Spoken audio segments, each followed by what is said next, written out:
Kebanyakan dari kita pasti mengakui bahwa firasat seorang istri seringkali benar. Tetapi seringkali benar tidak sama dengan selalu benar. Tetap ada beberapa hal yang perlu Anda pertimbangkan.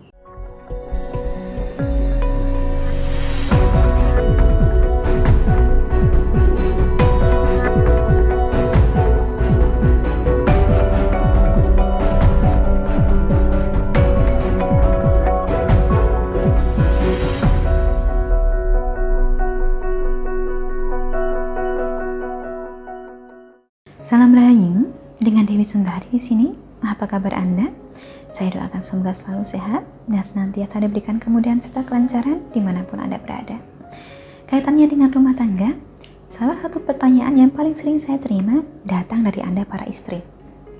Pertanyaan ini bunyinya, apakah suami saya berselingkuh?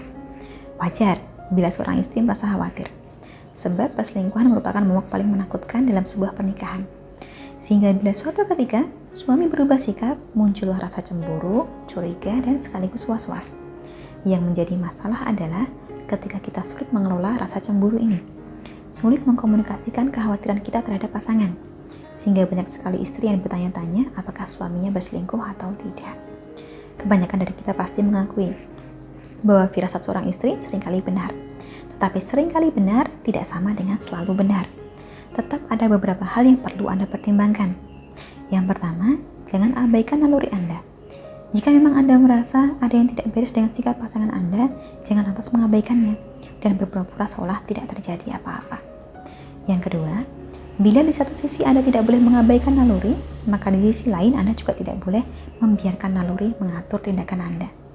Jangan sampai kecurigaan Anda membuat Anda bertindak secara tidak rasional.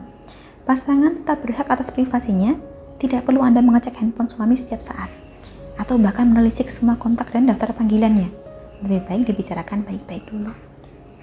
Yang ketiga, bicarakanlah dengan suami secara terbuka bila ada perubahan yang menjadikan Anda merasa tidak nyaman. Jarang bertemu misalnya, atau tidak seromantis dulu.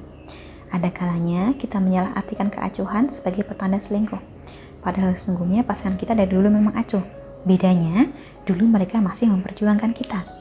Dan karena sekarang kita sudah menjadi miliknya, ya kadang pasangan jadi merasa bahwa dirinya tidak perlu lagi berjuang sekeras dulu. Yang keempat, bila suami Anda terlalu banyak menghabiskan waktu dengan ponselnya, ini merupakan pertanda bahwa hubungan Anda sudah tidak indah lagi. Bukan lantas berarti bahwa suami selingkuh, tetapi bisa jadi menunjukkan bahwa suami menganggap ponselnya lebih menarik daripada menghabiskan waktu bersama Anda.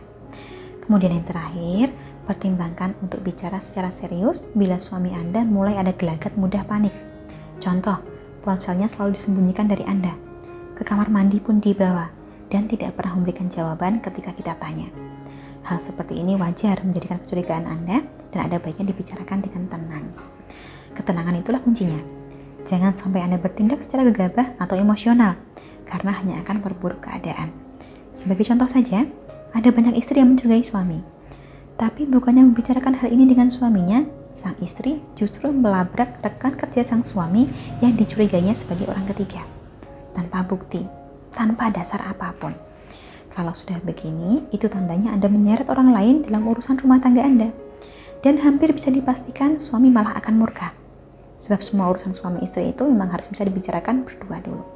Nah, demikianlah kurang lebihnya beberapa hal yang perlu kita perhatikan ketika firasat kita sebagai seorang istri muncul.